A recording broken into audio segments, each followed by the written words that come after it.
तो चलिए शुरुआत करते हैं आज के शो की और हमारे पहले दर्शक जुड़ रहे हैं दिल्ली से ईशान। नमस्कार ईशान, कुछ बताएं अपने बारे में, क्या करते हैं, क्या उम्र है आपकी, परिवार में कौन कौन है?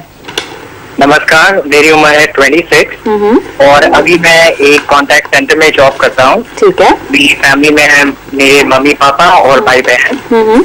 और मेरी क्वेरी एक्चुअली उन लोगों के लिए है क्योंकि मैं बिल्कुल इन्वेस्टमेंट अभी स्टार्ट कर रहा हूँ, तो बहुत सारे क्वेश्चंस हैं मेरे दिमाग में। बिल्कुल, आपने सही जगह अपना सवाल भेजा है और पूछिए क्या सवाल है।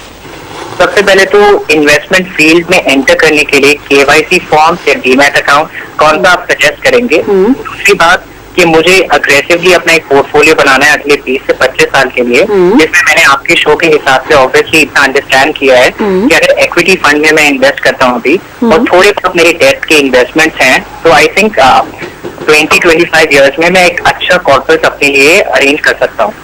ठीक है, तो आप मुझे बताइए कि अगर मैं अभी डालना चाहूँ शुरुआत के लिए 1000 पर मंथ के हिसाब से, और आगे चल के मैं बढ़ा दूंगा, पर मेरा जो एम है अभी सिर्फ एक है, आगे चल के और गोल्स हो सकते हैं, पर अभी है रिटायरमेंट के लिए कम से कम 3.5 करोड़ रुपीज जो 20-25 ईयर्स के बाद चाहिए। तो आप मुझे ये बताइए कि सबसे पहले तो केवाईसी फॉर्म्स और डीमैट अकाउंट के लिए थोड़ा मेरे को इन्फॉर्मेशन दीजिए, और मुझे किस तरीके से अपने आप मतलब परफॉर्मेंस मैं जज कर सकता हूँ जो फंड है उनके लिए, और मैं कैसे धीरे धीरे अपना पोर्टफोलियो थोड़ा और डाइवर्स कर सकता हूँ और थोड़ा और मतलब उसमें इन्वेस्टमेंट की राशि बढ़ा सकता हूँ। चलिए ईशान, यहाँ पर आपने अपना सवाल पूछ लिया है और अब बात करते हैं हर्ष से। हर्ष, बहुत इंटरेस्टिंग क्वेश्चन है और ईशान के साथ साथ आई एम श्योर हम बाकी दर्शकों को भी यहाँ बता पाएंगे कि कैसे अपनी इन्वेस्टमेंट की शुरुआत करनी चाहिए। अगर मैं ईशान की ही बात करूँ तो इन्होंने अब तक तो अपना एक ही गोल सेट किया है जो है रिटायरमेंट का। 3.5 करोड़ रुपए इनको चाहिए लगभग 20 से 25 साल के बाद, लेकिन किस तरह से इनको निवेश करना है, डीमैट के थ्रू जाना है या किसी जो डायरेक्ट तरीका होता है वहां पे जाके म्यूचुअल फंड में निवेश की शुरुआत करनी चाहिए या नहीं, और कुछ नॉलेज रखते हैं, योर मनी को काफी अच्छे से फॉलो करते हैं। तो मेरे ख्याल से सबसे पहले निवेश की जो पहली सीढ़ी है उस पर मैं आपकी राय चाहूंगी। इनको अपना डीमैट अकाउंट तो शायद नहीं खोलना चाहिए, डायरेक्टली म्यूचुअल फंड में केवाईसी के जरिए इन्वेस्टमेंट शुरू कर सकते हैं, राइट? हाँ बिल्कुल। तो सबसे पहले एक्चुअली ईशान, एक तो आपने शुरुआत बहुत सही करी है कि शुरू करने से पहले आप प्रोफेशनल हेल्प ले रहे हैं, तो मेरे ख्याल से बहुत अच्छा रहेगा। और ये एक तरीका है, और भी प्रोफेशनल अगर आप हेल्प लेंगे तो मेरे ख्याल से अच्छा रहेगा। कोई भी जर्नी में शुरू होने से पहले एक एक्सपीरियंस्ड पर्सन से हेल्प लेना, एक रोड मैप बनाना बहुत अच्छी बात है। रहा सवाल ये, जो बहुत से आपको जब इस जर्नी में आप निकलेंगे तो कई सारे आपको जो है ये जार्गन मिलेगा। केवाईसी का फुल फॉर्म होता है नो योर कस्टमर।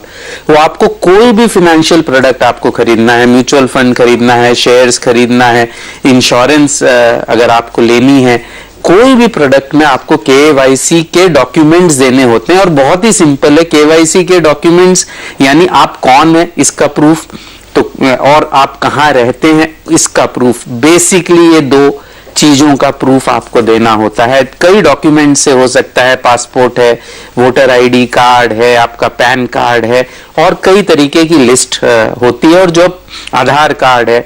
अब ये स्टैंडर्डाइज हो रही है across the entire financial sector, और ये आपको करना ही होगा। डीमैट, जहां तक डीमैट अकाउंट का सवाल है, डीमैट अकाउंट आपको चाहिए अगर आप स्टॉक्स खरीदेंगे मार्केट से, या अगर आप म्यूचुअल फंड्स खरीदेंगे स्टॉक मार्केट से, तो आपको डीमैट अकाउंट चाहिए। अगर आप डायरेक्टली म्यूचुअल फंड्स में इन्वेस्ट करेंगे तो आपको डीमैट अकाउंट नहीं चाहिए। तो ये शायद इनके जो जार्गन का सवाल है। अब इंपॉर्टेंट, आप जर्नी में शुरू हो रहे हैं, आपने शुरुआत में मेरे ख्याल से सबसे इंपॉर्टेंट चीज है, आपने कम से कम लक्ष्य बनाया है। आपने कहा है कि 3.5 करोड़ आपको 25 या 27 साल बाद में चाहिए, लेकिन लक्ष्य बनाते समय आप शायद आज आपको ये 3.5 करोड़ की फिगर जो है बहुत बड़ी लग रही है, लेकिन अगर हम 8% का इन्फ्लेशन लें तो 3.5 करोड़ आज से 25 साल के बाद उसकी वैल्यू, आज की वैल्यू 50 लाख रुपए है। तो आप सोचिए, अगर आप आज 52 साल के होते और आपके पास 50 लाख रुपए होते तो क्या आप रिटायर हो सकते थे? नहीं। तो शायद नहीं, मुझे आपकी इनकम नहीं पता इसलिए नहीं कह सकता, आपके एक्सपेंसेस नहीं पता, लेकिन शायद नहीं, अमाउंट कम लग रही है। तो क्लियरली लक्ष्य बनाते समय थोड़ा सा उसको एक कैलकुलेटेड तरीके से बनाइए, न कि रूल ऑफ द थंब से बनाइए। लंबे समय में invariably rule of the thumb से बनाया हुआ लक्ष्य गलत होगा, या तो बहुत ज्यादा होगा या बहुत कम होगा। तो यहाँ पर इनको इन्फ्लेशन काउंटिंग करना बहुत ही ज्यादा जरूरी है। अगर हम 8% की दर से इन्फ्लेशन काउंटिंग करते हैं यहाँ पर, तो इनको 20 से 25 साल के बाद अपने रिटायरमेंट के लिए कितनी रकम जोड़नी होगी? तो वो डिपेंड करेगा कि रिटायरमेंट के बाद उनके एक्सपेंसेस कितने होंगे। अगर आज रिटायर होते तो उसको हम इन्फ्लेशन के हिसाब से करके एक कैलकुलेशन है वो करना होगा, और जितना लंबा है वो फिगर उतनी बड़ी लगेगी। लेकिन कंपाउंडिंग अगर आप सिस्टमैटिकली इन्वेस्ट करेंगे तो वो फिगर आप मीट कर पाएंगे अगर सिस्टमैटिकली इन्वेस्ट करेंगे। लेकिन लक्ष्य सही करना बहुत ही इंपॉर्टेंट है, ये सबसे पहली सीख है। सेकेंडली, अगर आपको इन्वेस्ट करना है म्यूचुअल फंड्स में, आप शुरू करिए, छोटे से शुरू करिए, बड़े से शुरू करिए। मोर इंपॉर्टेंट ये है कि आप अपना एसेट क्लास चुनिए। इक्विटी में चुनना है, डेट में चुनना है। लोग स्कीम्स में घुस जाते हैं कि ये स्कीम अच्छी है, वो स्कीम अच्छी, वो भी इंपॉर्टेंट है, लेकिन 90% इन्वेस्टमेंट आउटकम इस पे डिपेंड होता है कि आपने इक्विटी चुना कि डेट चुना। बिल्कुल, लेकिन यहाँ पर चूंकि इनका काफी लंबी अवधि का गोल है, तो मेरे ख्याल से अगर इक्विटी में ही ये निवेश करें तो ज्यादा बेहतर होगा, गोल अचीवेबल भी हो जाएगा। और कौन कौन से फंड इनको अपने पोर्टफोलियो में शामिल करने चाहिए हर्ष? तो मेरे ख्याल से ये जो 3.5 करोड़ का लक्ष्य है, अगर ये इक्विटी में डालते हैं 25 साल तक, और अगर हम उसमें 12-12.5% का रिटर्न अज्यूम करते हैं, तो महीने के सिर्फ 2100 रुपए डालेंगे तो भी वो लक्ष्य अचीव हो जाएगा।